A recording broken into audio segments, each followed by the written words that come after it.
अस्सलाम वालेकुम।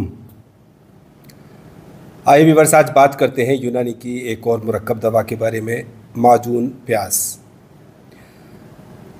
माजून प्याज का जुज़े आज़म प्याज है, वही प्याज जो हम आमतौर से सालन में खाते हैं या सलाद के तौर पे खाते हैं।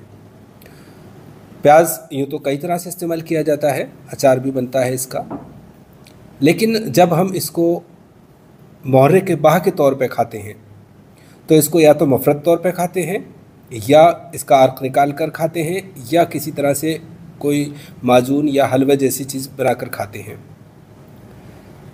प्याज अपने दूसरे फ़वाइद रखती है, मुदर भी है, हाजिम भी है, लेकिन हम फ़िलहाल बात कर रहे हैं इसकी एक ख़ास तासीर के बारे में। ये मुहर्रिक के बाह, तहरी के बाह, ये प्याज जब तनहा ली जाती है सिर्फ अर्क निकाल कर 5 ml रोज़, तब भी ये मुहर्रिक के बाह है। इस्ताजगी के लिए या इरेक्टाइल डिसफंक्शन के लिए, जो जनरल ज़ौफ़ हो, उसके लिए बहुत अच्छा काम करती है। इसको अगर थोड़े से शहद यानी कि हम वज़न 10 ग्राम शहद, 10 ग्राम अदरक का अर्क, 10 ग्राम प्याज का अर्क और 10 ग्राम गाजर का अर्क, चारों चीज़ों का अर्क को मिला करके और बर्तन में रख के थोड़ा गाढ़ा करके रोज़ सुबह खाया जाए, तब भी ये बहुत अच्छा मुहर्रिक के बाह है। लेकिन हम यहाँ बात करेंगे माजून के बारे में। माजून प्याज एक बहुत मशहूर मुरक्कब है और बहुत मुफीद मुरक्कब है। माजून प्याज इनफैक्ट 2 तरह से बनाया जाता है। एक सिंपल सा तरीका तो ये होता है कि प्याज को लेकर के और दूध में, मिसाल के तौर पे 800 ग्राम प्याज ले लेते हैं तो उसको छील कर काट कर दूध में उबाल लेते हैं और उसके बाद उसको छान करके उसके दूध का खोया बना लेते हैं। तो प्याज सहित भी बना सकते हैं, प्याज को निकाल के भी बना सकते हैं, और फिर उसमें वही शक्कर डाल करके माजून जैसा बना लिया जाता है। फिर उसमें शकाकुल मिस्री, सौंठ और खुलंजन वगैरह डाल दी जाती है और ये बन जाता है। एक तरीक़ा ये है, लेकिन हम दूसरे तरीक़े से बनाते हैं इसको। हमारा तरीक़ा इस तरह से रहता है कि हम प्याज का अर्क निकालते हैं और उसको शहद के साथ पकाते हैं और कुछ जो दवाएं हैं जिसकी बात हम देखेंगे वो डालते हैं। प्याज जैसा कि मैंने कहा ज़्यादातर तरह से खाई जाती है, तो ये बहुत ज़्यादा स्टिमुलेंट होती है। यही वजह है कि पुराने ज़मानों में, मुग़लों के ज़मानों में प्याज के सालन में तो प्याज जो डलता है वो है ही, लेकिन उसके बाद भी प्याज का बघार लगाया करते थे। इसीलिए उसको गोश्त 2 प्याज़ा या कभी कभी 3 प्याज़ा भी बनाते थे वो, कि एक बार प्याज का बघार लगा दिया, फिर एक बार प्याज का बघार और लगा दिया। तो इस तरह से ये बहुत ज़्यादा स्टिमुलेंट हो जाया करता था, बहुत ज़्यादा मुक़व्वी बाह, मुहर्रिक बाह हो जाया करता था। प्याज जब तनहा खाते हैं तो ये मुहर्रिक बाह होती है, लेकिन अगर इसको हलवे के तौर पे खाते हैं तो ये मौलिद मनी भी हो जाती है, क्योंकि हम इसके साथ दूसरी दवाएं भी डालते हैं। तो इसके बारे में हम बातें करेंगे जैसे कि हमारा दस्तूर है, लेकिन आइए पहले देखते हैं प्याज का माजून बनाने की तरकीब। लीजिए व्यूअर्स, देखिए प्याज, ऑनियन,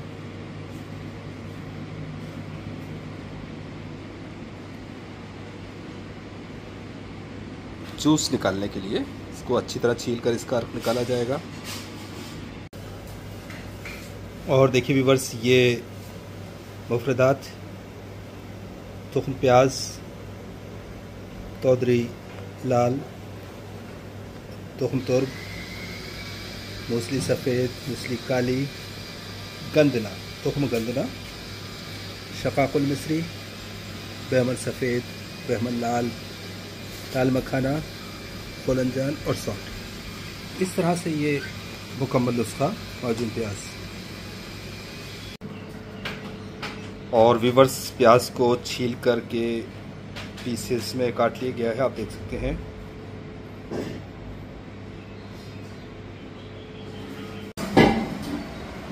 लीजिए व्यूअर्स, शुरू करते हैं प्रोसेस माजून प्याज का। सबसे पहले हम डाल रहे हैं अर्क प्याज, जिसको हमने बहुत अच्छी तरह से मुख्तल कर लिया है।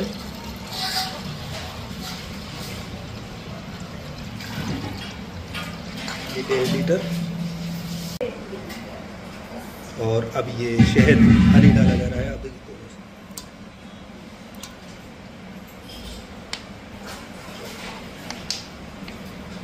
हनी भी 1.5 किलो ही डाला जाएगा।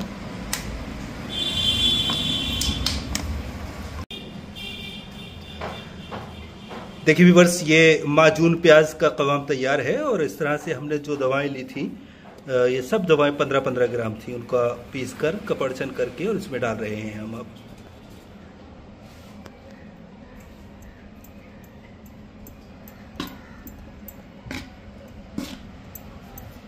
इस तरह से माजून प्याज तैयार शुद्ध।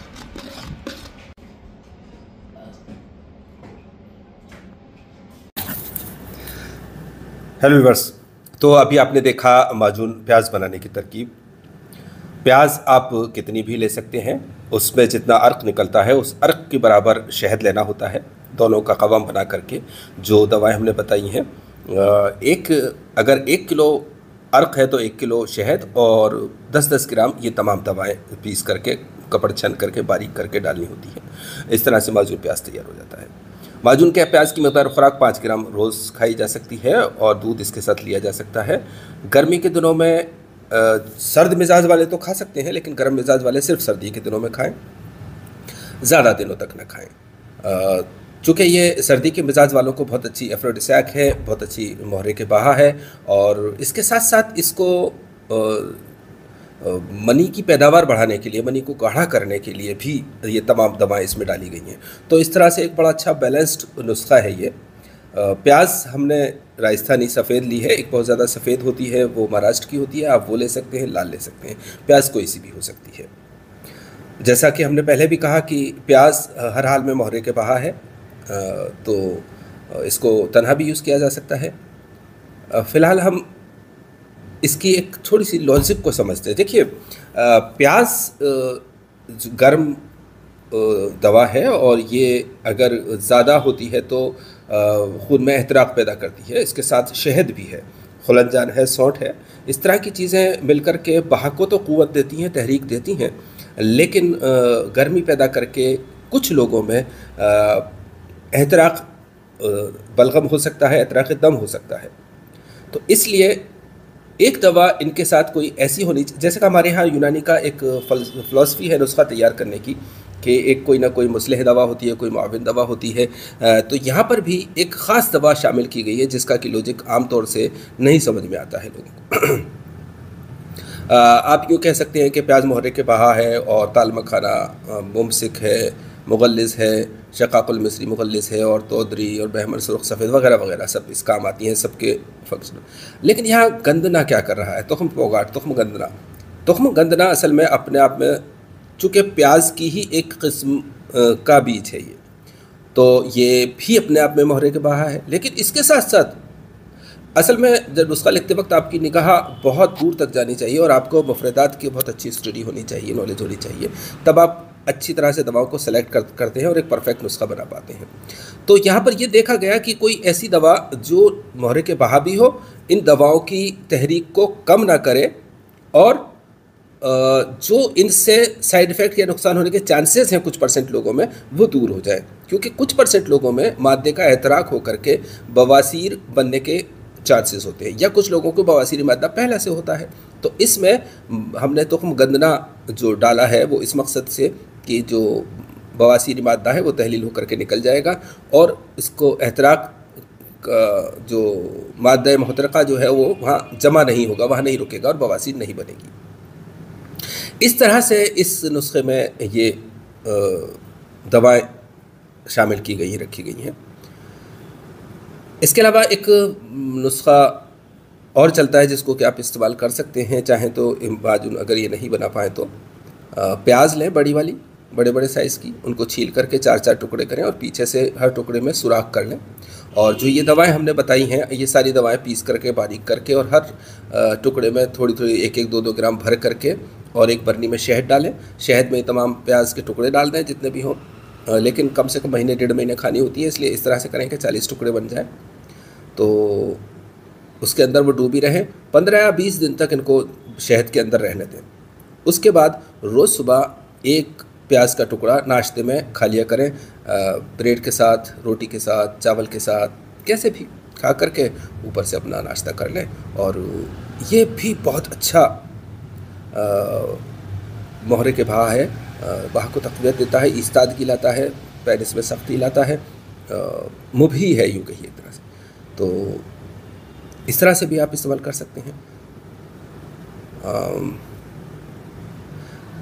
माजून प्याज के बारे में हम एक बात और बता दें कि और तमाम माजूनों के बारे में भी है ये बात कि होता क्या है कि हमारे पास तकरीबन सभी तरह की माजूनें जो हमारे मतलब का मामूल है वो हमारे पास रहती हैं, बड़े लॉट बनते हैं।